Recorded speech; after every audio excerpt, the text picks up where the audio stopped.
Bienvenue dans cette présentation de l'exploration de données hiérarchiques au sein du visuel Power BI. Alors que sont les hiérarchies? Les hiérarchies sont un moyen d'observer nos données avec différents niveaux d'agrégation et pourquoi pas de parcourir nos données d'un niveau d'agrégation vers un autre. Des exemples de hiérarchies sont des hiérarchies par exemple temporelles.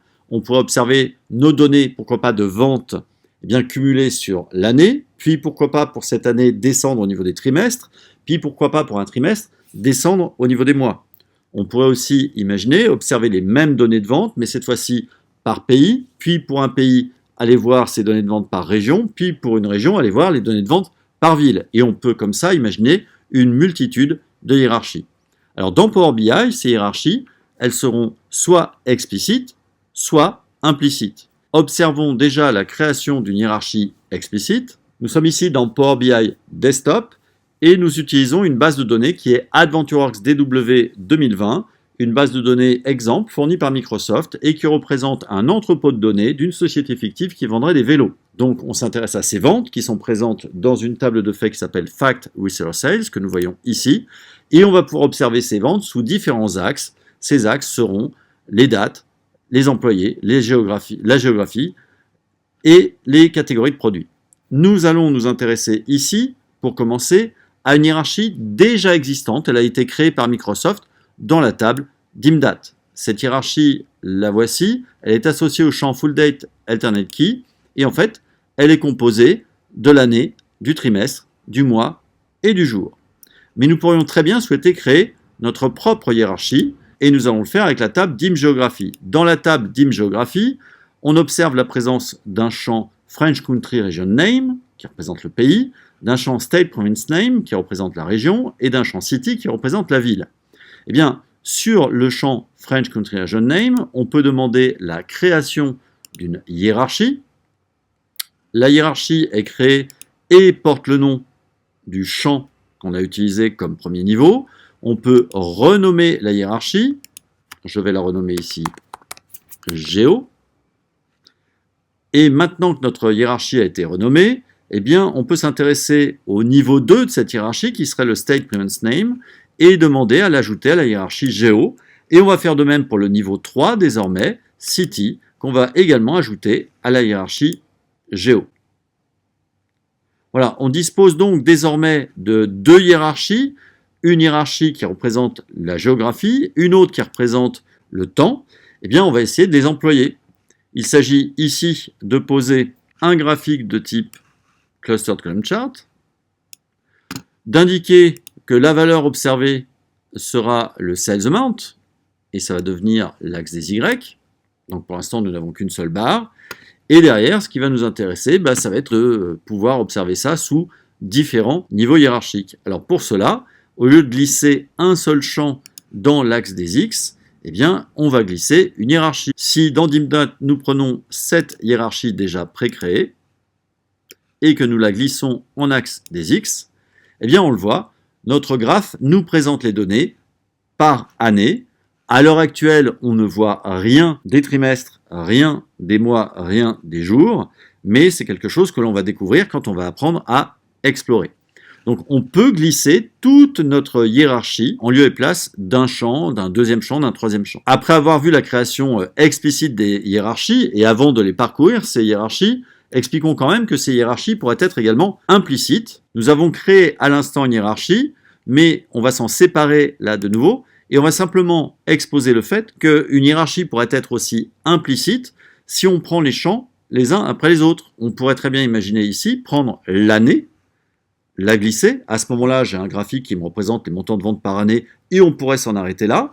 Mais on pourrait aussi se dire, oui, mais j'aimerais bien voir les données ensuite par semestre, pourquoi pas. Ça, c'est un peu inédit, on ne l'a pas dans la hiérarchie actuelle. Donc, je voudrais voir à l'intérieur d'une année la répartition des ventes entre semestres. Je peux glisser directement le champ semestre sous le champ année. Tout comme ensuite, je peux décider que je glisserai le champ des trimestres sous les semestres.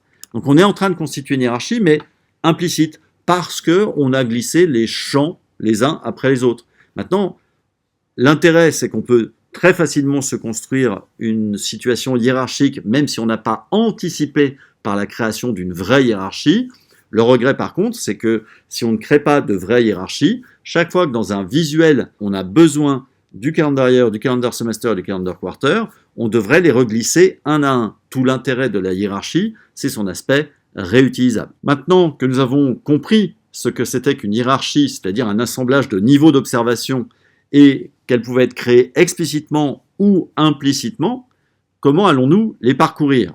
Alors, les parcours possibles sont notamment le parcours par le suivi d'une seule branche. Pour observer le parcours d'une hiérarchie, nous allons reprendre la hiérarchie que nous avons créée dans la table géographie, cette hiérarchie géo, et nous allons tout simplement la glisser en axe des X. Donc on observe nos montants de vente par pays, car le premier niveau de la hiérarchie, c'est le nom des pays.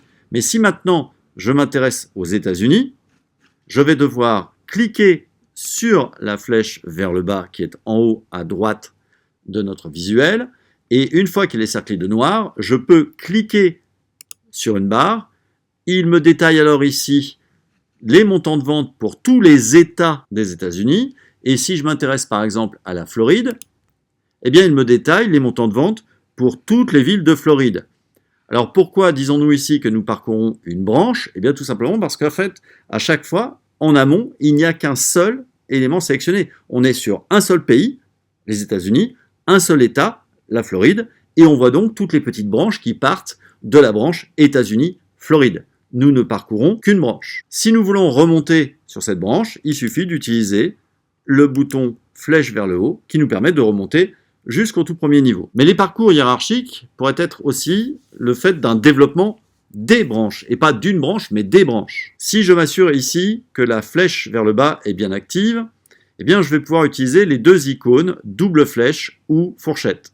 Si j'utilise la fourchette, eh bien je le vois, je n'ai pas besoin de cliquer sur une quelconque barre, il est déjà descendu d'un niveau, mais observons bien, même si c'est pas très lisible ici, on va se faire un petit peu plus de place pour les yeux en réduisant les visualisations, il a ici développé tous les couples pays-État, pays-région. Donc on a d'abord les États-Unis, mais on a ensuite des couples Allemagne avec des lands allemands, France avec des régions françaises. Donc ici, en utilisant la fourchette, nous lui avons demandé de descendre d'un niveau, mais en laissant dans les légendes des infos sur le premier niveau. Si nous demandons encore à la fourchette d'approfondir, eh bien nous avons encore plus de valeur et cette fois-ci, on a des triplettes d'informations. Le pays, Canada, l'État, Ontario et la ville. On peut remonter et maintenant utiliser la double flèche. En utilisant la double flèche, on obtient le même résultat que précédemment. La petite différence, c'est que nous sommes descendus à un niveau inférieur où seules les valeurs du niveau inférieur sont présentes. C'est-à-dire qu'on a bien les noms de toutes les régions de tous les pays, mais on ne sait pas dans quel pays on se trouve quand on observe une région. Si je descends encore, j'ai ici des montants de vente par ville, je vois les villes de toutes les régions de tous les pays, mais je ne sais pas pour une ville dans quelle région et dans quel pays elle se trouve. Voilà, donc la différence entre la fourchette et la double flèche, c'est que la fourchette met dans les intitulés tous les niveaux hiérarchiques représentés, alors que la double flèche ne met comme intitulé que la valeur du niveau atteint. C'est peut-être un petit peu moins lisible. Dans tous les cas, on remontera avec la flèche vers le haut. Et bien voilà, nous avons présenté l'exploration de données hiérarchiques dans les visuels Power BI. On l'a vu, il s'agit de s'appuyer sur des hiérarchies qui sont soit créées, explicites, soit formées par le regroupement de champs individuels. Ensuite, en utilisant les icônes prévues dans les visuels, on va pouvoir activer le parcours hiérarchique et descendre soit sur une branche, soit sur l'ensemble des branches. Merci d'avoir suivi cette présentation. À bientôt.